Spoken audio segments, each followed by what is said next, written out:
ರೀ ರೀ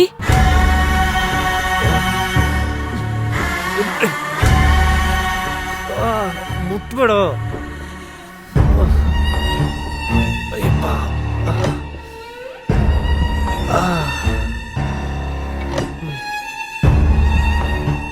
ರೀ ಇವಾಗ ಹೇಗ್ರಿ ಇದ್ದೀರಾ?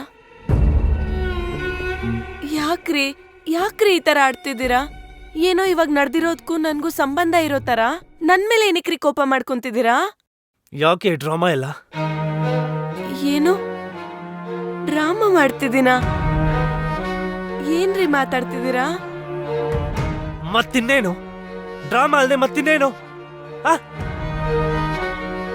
ಒಬ್ಬ ಮನುಷ್ಯ ಮನೆಯಿಂದ ಹೊರಗಡೆ ಹೋಗ್ಬೇಕಾದ್ರೆ ಬಾಯಿಗೆ ಬಂದಂಗೆಲ್ಲ ಮಾತಾಡೋದು, ಅವನ್ 1000 ಟೆನ್ಷನ್ ಕೊಟ್ಟು ಆಚೆ ಕಳ್ಸೋದು. ಅಯ್ಯಮ್ಮ, ಬೆಳಗ್ಗೆ ನಿನ್ ಮುಖ ನೋಡ್ಕೊಂಡು ಹೊರಗಡೆ ಹೋದ್ರೆ ಇದಾಗ್ದೆ ಇನ್ನೇನೇ ಆಗುತ್ತೆ. ಮಾಡೋದೆಲ್ಲ ಮಾಡ್ಬಿಟ್ಟು ಮೊಸ್ಲೆ ಕಣ್ಣಿರ್ಬೇರೆ. ಸಾಕು ನೀನ್ ಈ ವೇಷ ಎಲ್ಲ. ಏನು ವೇಷನ? ಹೌದು, ವೇಷನೇ. ಏನೋ ದೊಡ್ಡದಾಗಿ ಬೇಜಾರ್ ಮಾಡ್ಕೊಂಡು ಹೇಳ್ತಾರ ಮುಖ ಹಿಡ್ಕೊಂಡಿದ್ಯಲ್ಲ, ನಿಜವಾಗ್ಲು ಮನ್ಸಲ್ಲಿ ಏನಿದೆ ಅಂತ ನಾನು ಹೇಳ? ನಮ್ಗೆಲ್ಲ ಇಷ್ಟು ಚಿತ್ರಹಿಂಸೆ ಕೊಟ್ಟು ಈ ಪಾಪಿಗೆ ಇಷ್ಟೆಲ್ಲ ಏಟಾದ್ರೂ ಇನ್ನೂ ಬದುಕ್ ಬಂದಿದ್ದೇನಲ್ಲಪ್ಪ ಅಂತ ಮನ್ಸಲ್ಲಿ ಅನ್ಕೋತಿದ್ಯಾ ತಾನೆ?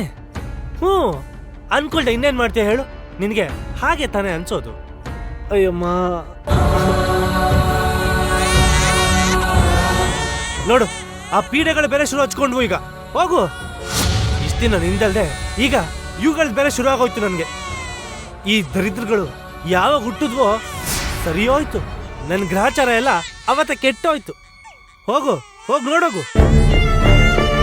ಇಲ್ಲಿ ನೋಡಿ, ನೀವು ನನಗೇನ್ ಬೇಕಾದ್ರೂ ಹೇಳಿ, ಅದು ನನ್ನ ಹಣೆ ಬರಹ ಅಂತ ಕೇಳಿಸ್ಕೊತೀನಿ. ಆದ್ರೆ ನನ್ ಮಕ್ಳಿಗೆ ಏನಾದ್ರೂ ಮಾತಾಡಿದ್ರೆ ಸರಿ ಇರಲ್ಲ. ಅಯ್ಯಮ್ಮ.